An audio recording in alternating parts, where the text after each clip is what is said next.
नमस्कार दोस्तों, आपका बहुत बहुत स्वागत है आपके अपने यूट्यूब चैनल में। तो ये आपका रहेगा इंग्लिश पेडागॉजी आपकी आगामी परीक्षा के लिए। तो अगर आपको सेशन पसंद आता है तो आपसे रिक्वेस्ट है कि चैनल को सब्सक्राइब ज़रूर करें और शेयर ज़रूर करें अपने दोस्तों के साथ। चलिए अब जल्दी से हम पहला प्रश्न देखते हैं। आपका पहला प्रश्न क्या कह रहा है आपका, a teacher asks her learners to discuss in groups of 4, jot down ideas and then develop them in an outline to write a paragraph। यानी एक टीचर ने क्या है, जो लर्नर्स हैं उन्हें क्या है ग्रुप में बांटा, ठीक है, उनको कुछ आइडियाज़ दिए और फिर क्या है उनको एक पैराग्राफ लिखने के लिए कहा। Learners then edit the paragraph into final draft. और लर्नर्स ने क्या करा, उसको पहले पढ़ा लिखा, फिर क्या है उसको एडिट करा उस पैराग्राफ को और एक फाइनल ड्राफ्ट तैयार करा। Which strategy of writing does the teacher follow. यानी टीचर ने कौन सी स्ट्रेटजी राइटिंग की यहाँ पे फॉलो करी, यानी कौन सी टाइप की राइटिंग उसने फॉलो करी। क्या वो ग्रुप वर्क करा रही है, प्रोसेस अप्रोच करवा रही है, प्रोडक्ट अप्रोच करवा रही है, या फिर डिस्कशन मेथड। डिस्कशन मेथड तो नहीं होगा और प्रोडक्ट अप्रोच भी नहीं होगा, ठीक है। अब ग्रुप वर्क और प्रोसेस अप्रोच में से क्या हो सकता है आपका आंसर। इसका सही आंसर होगा प्रोसेस अप्रोच। इसका सही आंसर हो जाएगा, पहले से यहाँ पे टिक भी था आपका। प्रोसेस अप्रोच में क्या होता है आपका कि टीचर जो होता है सबसे पहले उसने ग्रुप में डिवाइड करा। अगर केवल ग्रुप वर्क होता था तो उसमें ग्रुप वर्क में डिवाइड करके बस हो गया था, लेकिन यहाँ पे फिर उसने उनको समीक्षा करने के लिए कहा गया। उस पैराग्राफ को लिखा उन्होंने, क्या क्या गलती रही उसको एडिट करा, फिर एक फाइनल ड्राफ्ट तैयार करा। तो यह क्या हो, एक प्रोसेस से हो रहा है, तो इसलिए यह किस में आएगा आपका, प्रोसेस अप्रोच में आएगा, ठीक है। चलिए अगला क्वेश्चन देखता है आपका, ट्रांसलेशन लर्निंग क्या होता है आपका। ट्रांससेक्शनल लर्निंग यानी ट्रांससेक्शनल लर्निंग क्या होता है आपका, lays emphasis on conveying information, यानी जिसमें हम इंफॉर्मेशन कन्वे करते हैं। Lays emphasis on harmonious communication in the social context, यानी समाज में हम कुछ कम्युनिकेट करते हैं। Does not require careful attention to details and fact, यानी उसमें कोई केयरफुल अटेंशन और डिटेल फैक्ट नहीं होते हैं। और ये क्या होता है, is an interactive by nature. तो ट्रांजैक्शनल लिसनिंग क्या होती है, तो ये एक ऐसी लिसनिंग होती है जिसमें हम केवल क्या है इंफॉर्मेशन कन्वे करते हैं। इसका सही आंसर हो जाएगा पहला, आपका सही आंसर हो जाएगा। चलिए अगला प्रश्न देखते हैं आपका, CALP, ये बहुत इंपॉर्टेंट है आपका, कैल्प CALP का फुल फॉर्म पूछा गया आपसे, ठीक है। तो CALP का फुल फॉर्म क्या होता है, कॉग्निटिवली एकेडमिक लैंग्वेज प्रोफिशिएंसी, या फिर cognitively advanced language proficiency, competency based academic language proficiency, या फिर कंपैरेटिव एकेडमिक लैंग्वेज प्रोफिशिएंसी। तो इसका सही आंसर क्या हो जाएगा आपका, इसका सही आंसर हो जाएगा cognitively advanced language proficiency. CALP को कहा जाता है CALP कैल्प, ठीक है। और एक और मैं आपको बता देता हूँ यहाँ पे, BALA बाला, बाला भी आपसे पूछा जाता है। Building as a learning aid, यानी building as a learning aid का मतलब क्या होता है, आपने देखा होगा जब भी आप विद्यालय में जाते हो तो कुछ चित्रकारी जो है बिल्डिंगों में करी रहती है, दीवारों पे करी रहती है, यानी जिसके द्वारा क्या है बच्चा सीख सकता है। तो उसे क्या हम बोलेंगे, बिल्डिंग को हमने कैसे एक टीचिंग एड या फिर एक लर्निंग एड के रूप में जो है स्थापित किया, उसे हम बोलेंगे बाला, यानी building as a learning aid. आपसे पूछा जा सकता है BAL का फुल फॉर्म क्या होता है, ठीक है। चलिए अगला दिखता है आपका,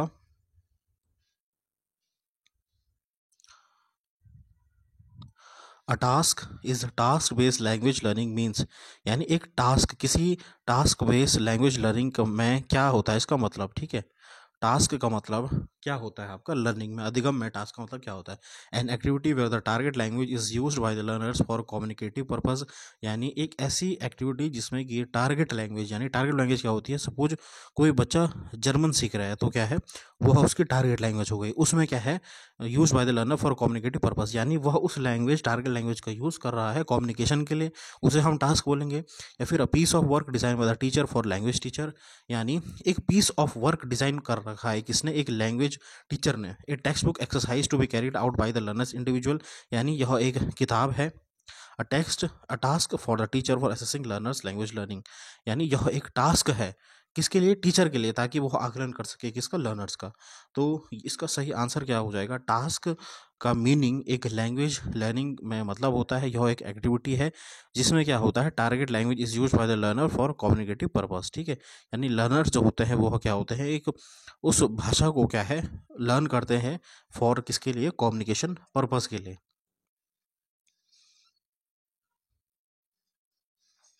According to NCF 2005, which one of the following is not an objective of learning language teaching learning? ठीक है, यानी कौन सा एक ऑब्जेक्टिव नहीं है अकॉर्डिंग टू किसके हिसाब से? एनसीएफ 2005 के हिसाब से नहीं बताना आपको। ठीक है, लैंग्वेज लर्निंग के बारे में।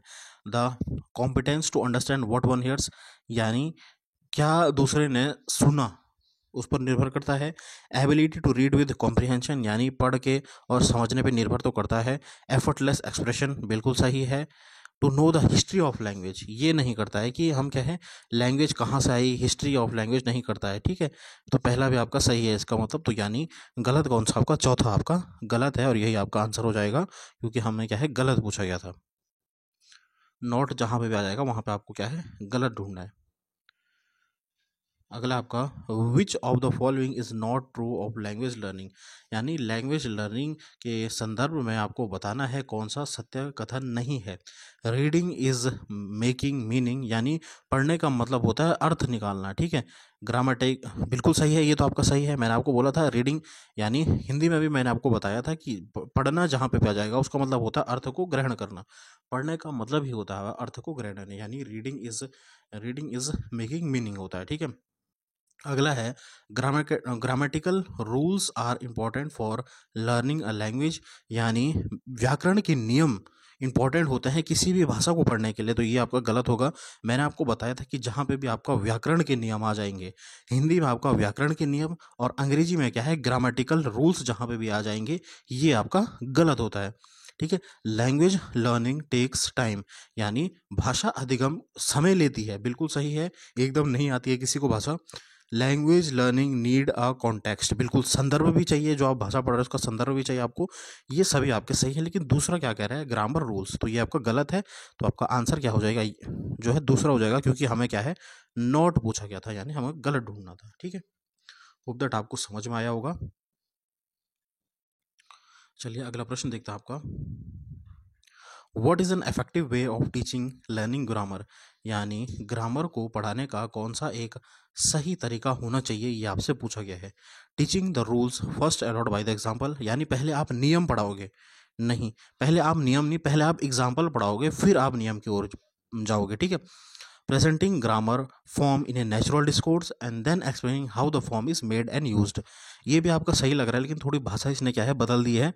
ये वही कह रहा है कि पहले एग्जाम्पल पढ़ाओ, यहाँ पे क्या कह रहा है कि प्रेजेंटिंग ग्रामर फॉर्म इन एक नेचुरल फॉर्म में, यानी एग्जाम्पल के द्वारा हम ग्रामर सिखानी है, उसके बाद उसका फॉर्म एक्सप्लेन करना है, यानी उसके बाद उसके नियम हमको बच्चों को सिखाना है। ठीक है, थोड़ा भाषा चेंज कर देता है आपका। ठीक है, presenting single sentence example in plenty of ways and then explaining the form, यानी हम बच्चे को क्या है, बहुत से सिंगल सेंटेंस वाक्य पढ़ाएंगे एक एग्जाम्पल के तौर पे और तब एक्सप्लेन करेंगे फॉर्म, ये गलत हो जाएगा। Teaching through a typical grammar book, यानी मैंने बोला जहाँ पे भी पुस्तक आ जाएगी, किताब आ जाएगी, ये आपका वैसे भी गलत हो जाता है। तो इस प्रकार से आपका सही आंसर क्या हो जाएगा, दूसरा आपका सही आंसर हो जाएगा। ठीक है,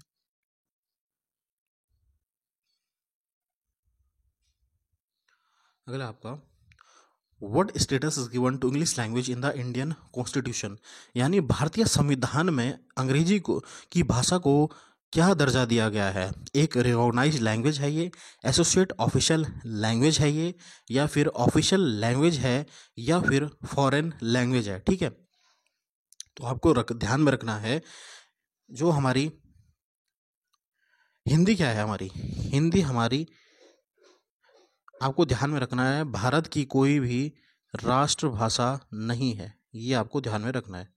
भारत की कोई भी राष्ट्रभाषा नहीं है। हिंदू जो है वह हमारी राजभाषा है। क्या है, राजभाषा है। इंग्लिश में इसे हम बोलेंगे ऑफिशियल लैंग्वेज है क्या, हिंदी। और इंग्लिश हमारी क्या है, इंग्लिश हमारी सह राजभाषा है।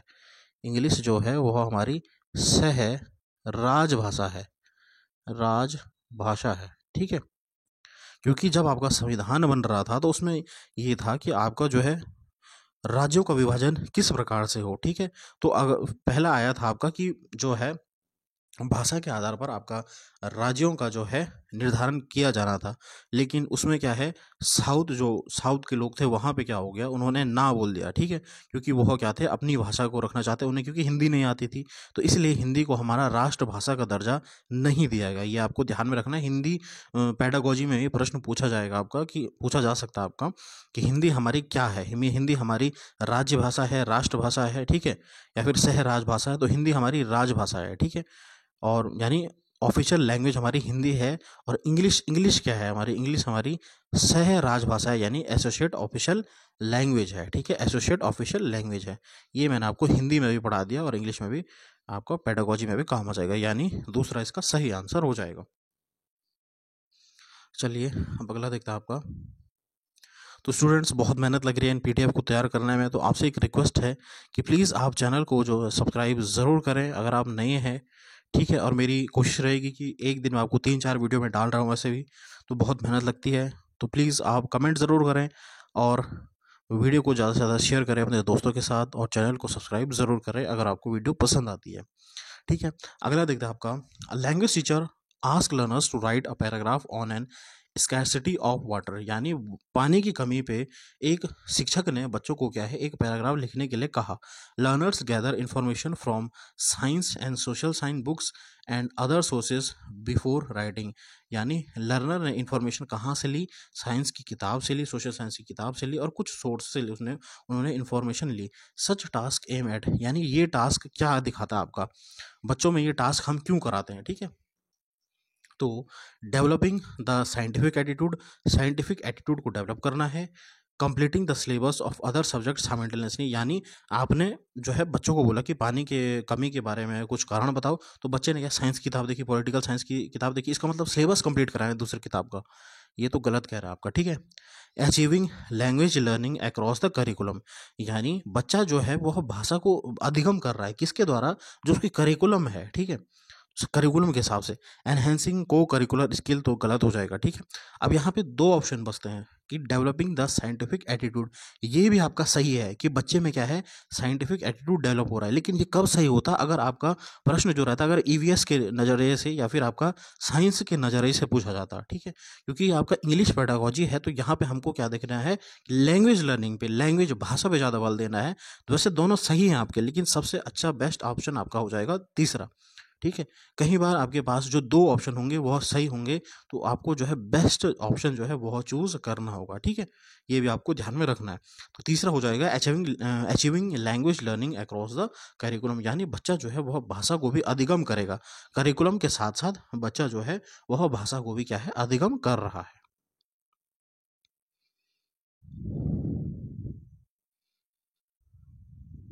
Which one of the following is not an assessment tool for language learning, यानी लैंग्वेज लर्निंग के लिए कौन सा एक असेसमेंट टूल नहीं है, ठीक है। ऑब्जर्वेशन, शेड्यूल, पोर्टफोलियो, असाइनमेंट, या फिर रियलिया, ठीक है।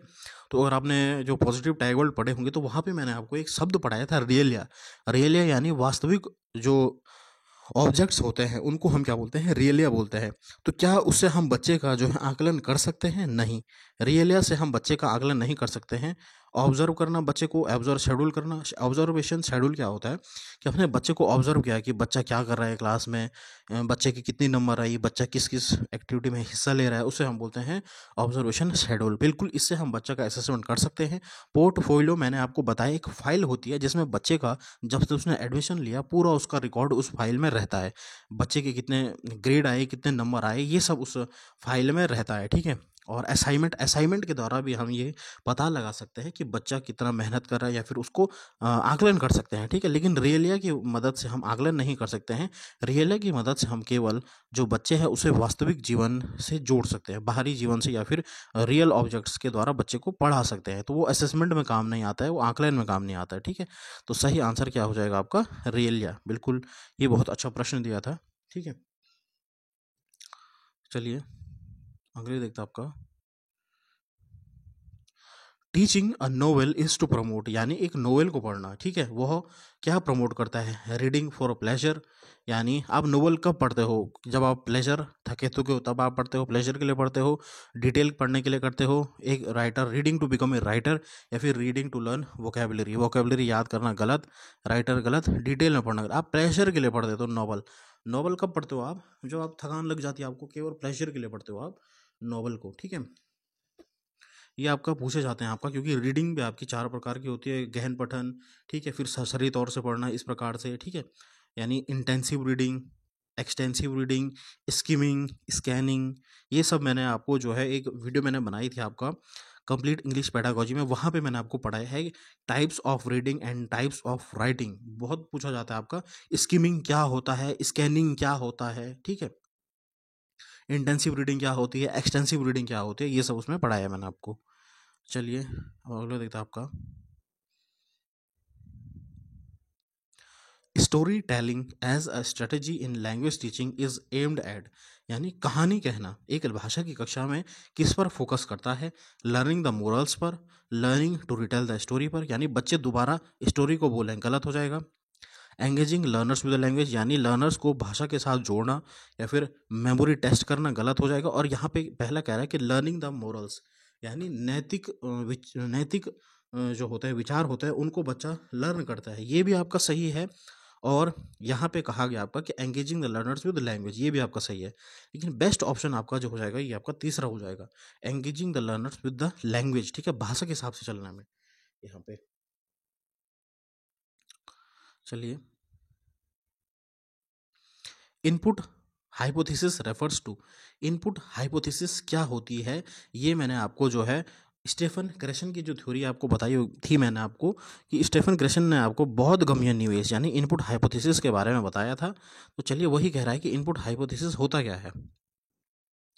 The relationship between word the learner is expose to a language and the language acquisition, यानी एक रिलेशनशिप बताता है हमें कि बच्चे ने कौन सी भाषा पढ़ी और कौन सी भाषा उसको पहले से आती है, यानी कौन सी भाषा उसको पढ़नी है और कौन सी भाषा उसने पहले से ही लैंग्वेज एक्वायर करी है, ठीक है।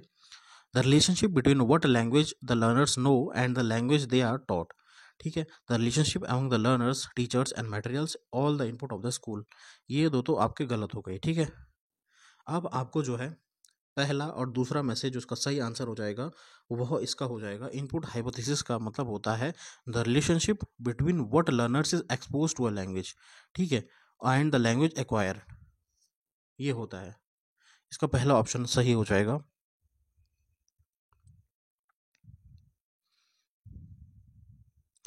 Which one of the following makes the communication a cyclic process, ठीक है, सेंडर, रिसीवर, फीडबैक या फिर message. Which one of the following makes the communication a cyclic process, communication एक साइक्लिक प्रोसेस कब कहलाई जाती है? सेंडर के द्वारा, रिसीवर के द्वारा, फीडबैक या फिर मैसेज। तो फीडबैक इसका सही आंसर हो जाएगा, ठीक है। चलिए अगला प्रश्न देखते हैं आपका।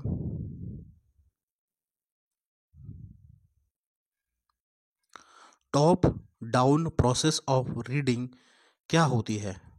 टॉप डाउन, ठीक है, ये आपका टॉप है, टॉप डाउन रीडिंग का प्रोसेस क्या कहते हैं? Proceeds from whole to part, proceed from part to whole, या फिर proceed from centre to periphery, बीच से पेरिफेरी की ओर जाना, या फिर proceed from bottom to top, नीचे से ऊपर की, नीचे से ऊपर नहीं, सेंटर टू पेरिफेरी नहीं, यानी अंदर से बाहर की ओर नहीं, पार्ट टू होल या फिर होल टू पार्ट में आपका सही आंसर क्या होगा इनमें से? कि जो टॉप डाउन अप्रोच जो होती है उसमें हम क्या करते हैं, होल से पार्ट की तरफ जाते हैं, यानी बच्चे को छोटे छोटे टुकड़ों में हम कार्य बांट देते हैं। उस रीडिंग में क्या करते हैं हम, सपोज एक पूरा बड़ा पैराग्राफ है, उसको छोटे छोटे पैराग्राफ में बच्चों को बांट दिया, ये होता है टॉप डाउन प्रोसेस। और एक आपका बॉटम अप प्रोसेस भी होता है, ये इसका उल्टा हो जाएगा, ठीक है। ये भी आपको ध्यान में रखना, बहुत बार पूछा जाता है आपका टॉप डाउन प्रोसेस, यानी एक proceeds from whole to parts, ठीक है, होल से पार्ट की ओर आपका टॉप डाउन प्रोसेस होता है। और डाउन बॉटम टू अप यानी क्या होता है, बॉटम टू अप पार्ट में से होल की तरफ जाता है, ये भी आपको ध्यान में रखना है। तो स्टूडेंट्स कैसे लगे आपको क्लास? बहुत मेहनत लग रही है वीडियो को बनाने में, और मेरा आपसे वादा है कि अगर आप इन क्लासों को ढंग से देख लेंगे तो आपके ज़्यादा से ज़्यादा पेडागोजी के क्वेश्चन इन्हीं से बनेंगे, ठीक है। क्योंकि आपका यूटेट में भी यही पूछा जाता है और आपके यूटेट में इतने प्रश्न यूटेट में इतना अभी तक हुए नहीं है, ठीक है, पेडागोजी के प्रश्न नहीं है, इसलिए मैं आपको सीटेट पेपर 2 के प्रश्न लाया हूँ ये, क्योंकि ये थोड़ा आपका पेपर सीटेट का भी आपका पेपर 2 का लेवल अप रहता है, इसलिए ये पेडागोजी के प्रश्न भी आपके रिपीट होते हैं यूटेट में, ठीक है। सिलेबस थोड़ा वही है, लेकिन ये है कि आपका यूटेट में जो है ग्रामर ज़्यादा पूछी जाती है, ठीक है, और वो भी नॉर्मल पूछी जाती है ग्रामर। अगर किसी बच्चे ने पहले देखा होगा तो उसको ग्रामर उतनी टफ नहीं लगेगी, ठीक है। आप 90 नंबर की तो पूरी पेडागोजी है आपकी, अगर आपने पेपर क्लियर करना है, ठीक है, तो 90 नंबर आपको चाहिए, 90 मार्क्स, ठीक है, 90 मार्क्स आपको चाहिए, तो आप वैसे भी क्वालिफाई हो जाएंगे, ठीक है। 90 मार्क्स यानी 60%, ठीक है, 150 में से 90 मार्क्स आपके, और 90 मार्क्स के ही पूरी आपकी पेडागोजी पूछी जाती है, ठीक है। बाकी 15 नंबर के आपके अगर हिंदी में ले गया, 15 नंबर का गद्यांश वगैरह, उसमें भी आप कुछ नंबर स्कोर करेंगे। 15 नंबर का इंग्लिश में भी पूछा जाता है, आपके 2 टाइप के जो है पैराग्राफ पूछे जाते हैं, उनसे भी आप स्कोर कर लेंगे, ठीक है। कुछ आप मैथ्स में सॉल्व कर देंगे, ठीक है। तो इस प्रकार से आपका पेपर आसानी से क्लियर हो जाएगा। होप दैट आपको आज की वीडियो पसंद आई होगी। अगर पसंद आई होगी तो लाइक करें, और मेरी ऐसी कोशिश रहेगी कि पेपर तक ज़्यादा से ज़्यादा जितनी क्लासें मैं आपको दे सकता हूँ वो दूंगा। तो आपका भी एक फ़र्ज़ बनता है, प्लीज़ आप वीडियो को लाइक ज़रूर करें, एक कमेंट ज़रूर करें कैसी आपको क्लास लग रही है, और शेयर करें, और चैनल को सब्सक्राइब ज़रूर करें अगर आप नए हैं। धन्यवाद। जय हिंद, जय भारत, जय उत्तराखंड। पढ़ते रहिए, बढ़ते रहिए।